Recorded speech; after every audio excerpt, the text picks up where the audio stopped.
including the neck and the head.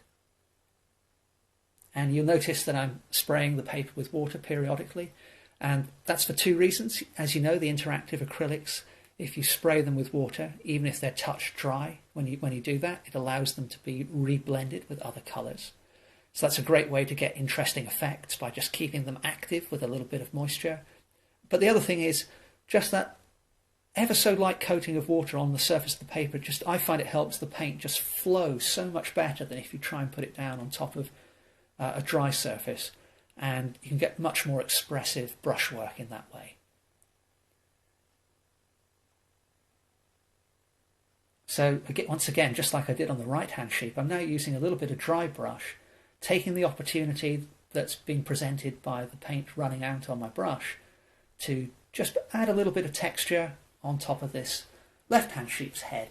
Now again, there's a temptation here to get too fiddly, so I won't be spending too much time doing this, and I may end up covering up some of the work. But sometimes you get, just with those few dry brush marks, you can get something really cool. And so, it costs so little time and so little paint. I always think, why not give it a go and see what we get? But even here you can see there's an element of drawing going on. The curved brush strokes or the straight brush strokes I'm making help to create a sense of form as they curve round the body and the leg of the animal.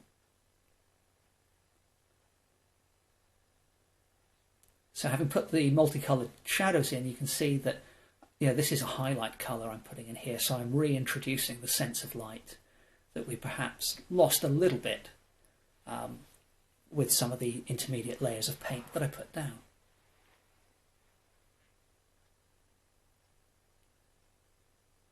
So the painting's starting to come together now. We've got much more modelling and work being done on the sheep than we have on the plant life and things. But we've still kept things fairly loose. So what I'm doing here is I've introduced some nice dark shadows to the undergrowth that the two right-hand sheep are nuzzling into and look, feeding on and so forth. And having done that, I'm now coming in with a big decorator's brush. This is like a 2.5, 3 inch brush. I'm just using that to add some very loose highlight colours here.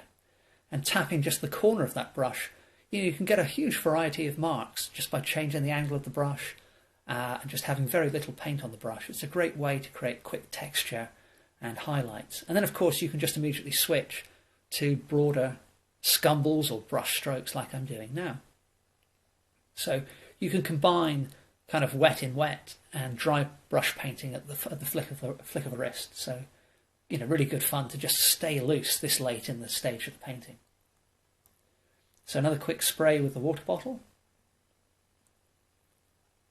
And now I'm coming in with some brighter highlights. So we've got much more cadmium yellow and possibly a little bit of white, titanium white in the mixture here. And the great thing about the interactive acrylics is that when you do this kind of technique, let's say you were quite happy with the bush that you've got there, but perhaps some of the highlights went down too heavy.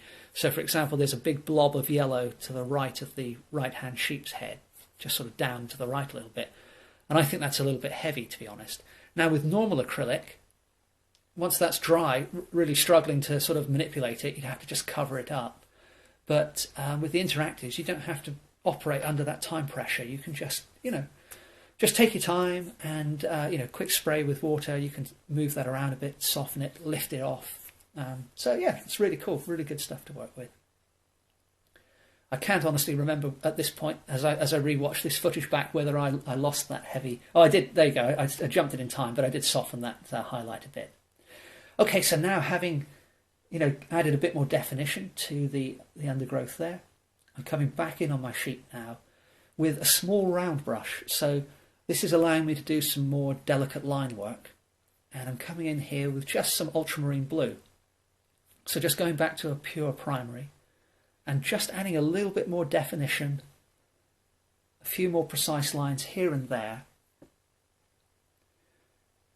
just to bring a little more drawing and a little bit more structure back into this left-hand sheet.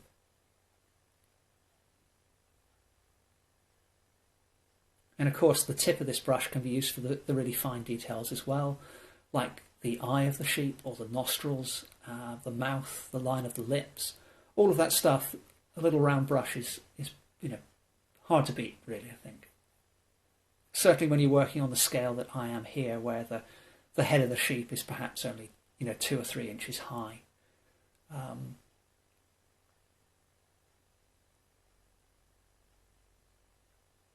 So just those few lines have added just a little more definition that was required on this left-hand sheep. So we're starting to bring the viewer's focus onto the main animal.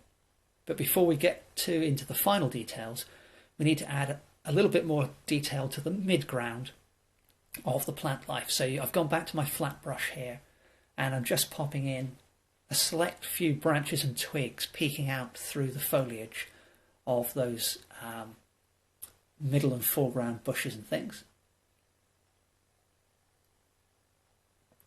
And now I'm coming in with a darker colour again, mixture of ultramarine blue and burnt umber, to add key parts of definition to the eyes of the sheep.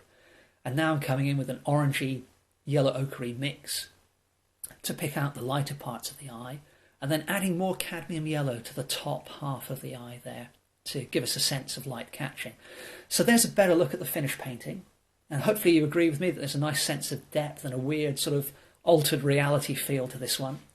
But hopefully you also feel that the sheep and the landscape are still fairly realistic, and these animals could walk away, even though we've got kind of a weird colour scheme and weird lighting going on. Here's a close-up of the sheep, and I'm really happy with the sense of looseness I've kept throughout this painting, so I hope you've enjoyed watching the video with me. As usual, any questions at all, ask me in the comments below. Hope to see you next Sunday for the next episode of the Sunday Art Show, and thank you very much for watching.